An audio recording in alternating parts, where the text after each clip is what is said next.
السلام علیکم ورحمۃ اللہ وبرکاتہ۔ تو چلیے شروع کرتے ہیں اپنا ہوم گرل بننے کا سفر۔ ادب پہلا کرینہ ہے۔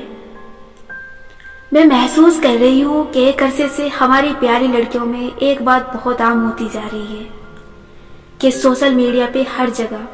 اپنے حقوق اور ہر غلط چیز پہ اپنے لیے آواز اٹھانے کی مہم دیکھ کے ایک خیال ان کے ذہن میں راسخ ہو جاتا ہے کہ زندگی بس اپنی مرضی سے گزارنی ہے، دوسروں کی رائے کو فوراً سے جھٹک دینا ہے اور بس اپنی منمانی کرنی ہے۔ جو آپ کو ٹھیک لگے وہی ٹھیک ہے،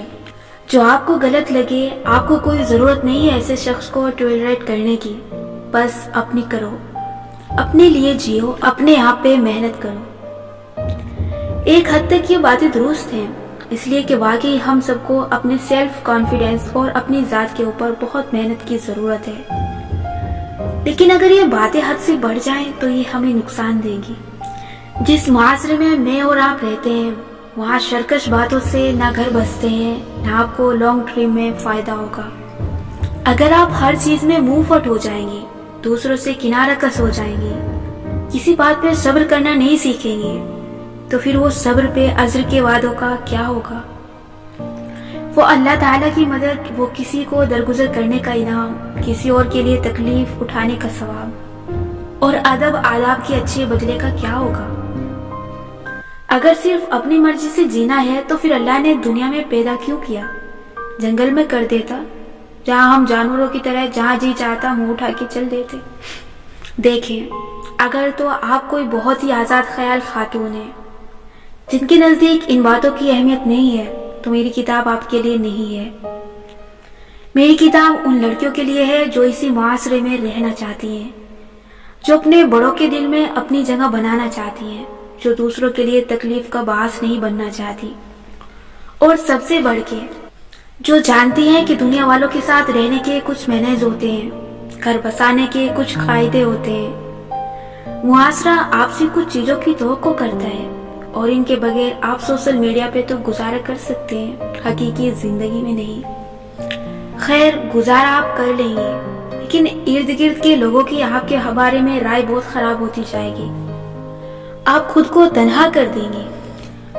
کیونکہ جو آپ کو ٹھیک لگے وہ ٹھیک ہے، یہ ایک سبجیکٹیو سچ ہے۔ فلسفی میں ہمیں پڑھایا جاتا ہے کہ سچ دو طرح کے ہوتے ہیں، ایک سبجیکٹیو اور ایک آبجیکٹیو۔ سبجیکٹیو ٹروتھ وہ ہوتا ہے جو ہر انسان کے لیے الگ ہوتا ہے۔ چور کو لگتا ہے کہ وہ اتنے مسائل کا شکار ہے کہ اگر وہ چوری کر کے اپنے مسئلے حل کرے گا تو یہ کوئی غلط بات نہیں ہے، لیکن آبجیکٹیو ٹروتھ یہ ہوتا ہے کہ کسی کی اجازت کے بغیر اس کی کوئی چیز لینا جرم ہے، چاہے کرنے والے کو ایک مسئلہ ہو یا 1000 مسئلے۔ ہم مسلمان ہیں، ہم آبجیکٹیو سچ کو مانتے ہیں، سب کے لیے سچ ایک ہے، قانون برابر ہے، ہماری مرضی سے قوانین نہیں بدل سکتے، ہم ادب آداب کا فیصلہ نہیں کر سکتے، جو آداب ہیں وہ وہی ہیں جو رائج ہیں، جو معروف ہے۔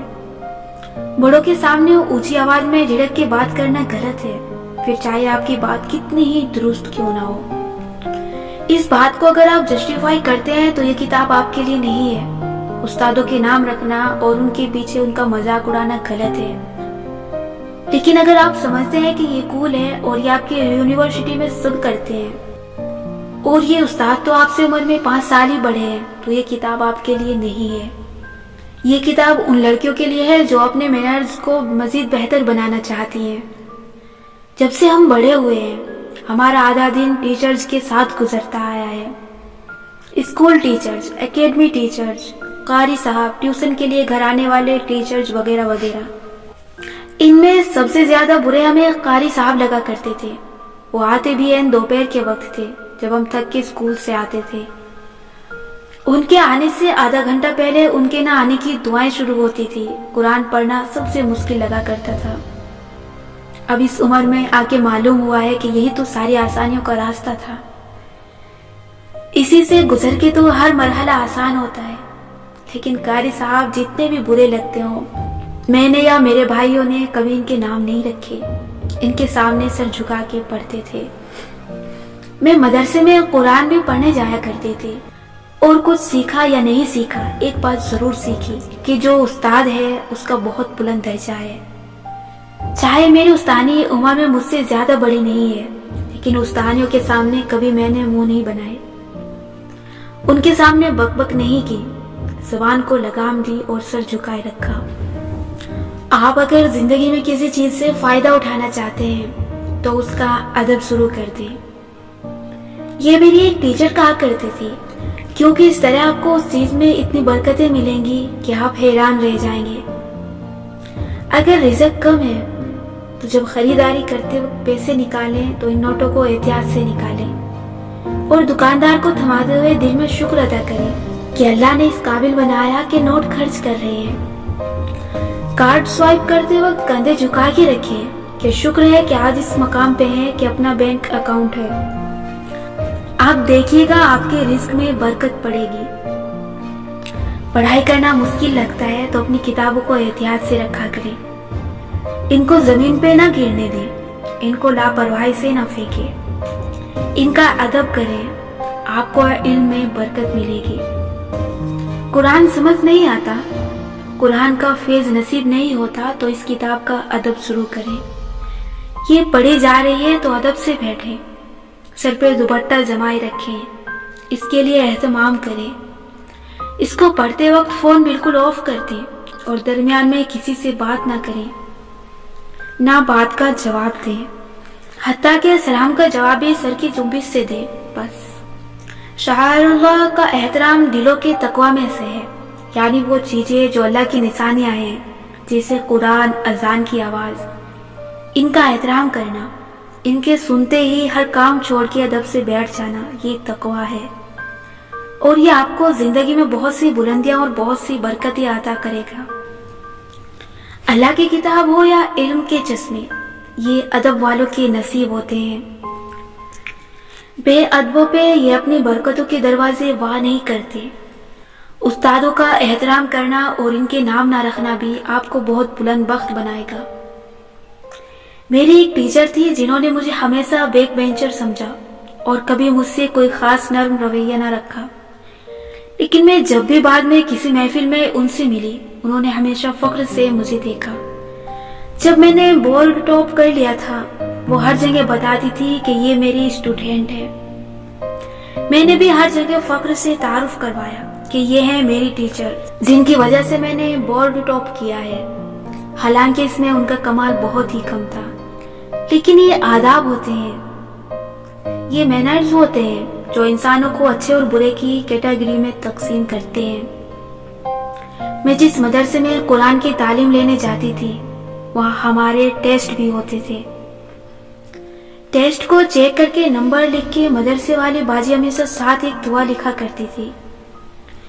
کہ اللہ آپ کے علم میں برکت دے۔ ایک دفعہ میں نے دیکھا کہ ایک لڑکی اپنا ٹیسٹ لیے ان باجی سے جھگڑ رہی ہے کہ آپ نے مجھے 99 نمبر دیے، حالانکہ میرے پورے 100 آنے چاہیے تھے۔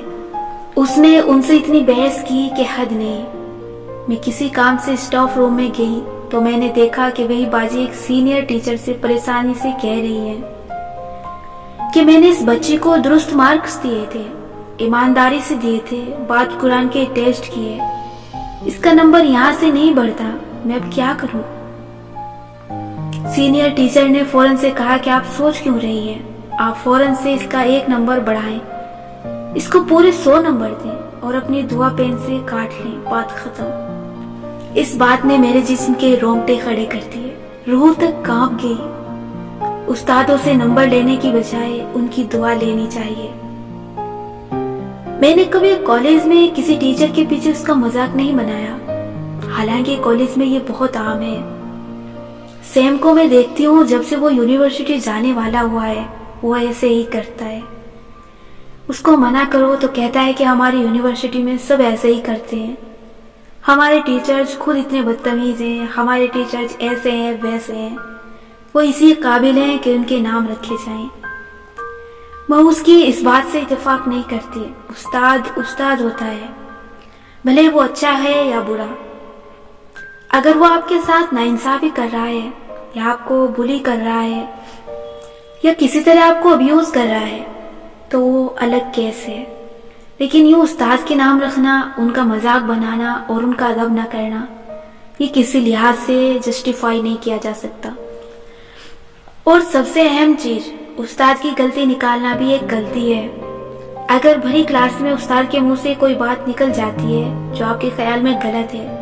یا ان کا کوئی ایسا سیاسی ویو جس سے آپ اختلاف کرتے ہیں، تو خدا را ان سے بحث مت کیا کریں۔ استادوں سے جیتنے کی خواہش کرنا افسوسناک ہے، ان کی دعا لیا کریں۔ اگر جیتنا ہے تو علم میں جیتیں، وہ اس سے خوش ہوں گے۔ ایک اور چیز جو بہت اہم ہے وہ ہے اسکول، کالج اور یونیورسٹی وغیرہ سے چلے جانے کے بعد کبھی استاذہ مل جائیں تو یا تو ہم لوگ اگنور کر دیتے ہیں کیونکہ ہم یونیفارم میں نہیں ہوتے، اور اب انہوں نے ہمیں گریڈز نہیں دینے ہوتے، اس لیے ہم ان سے نارمل طریقے سے بات کرتے ہیں۔ ایسے نہ کیا کریں۔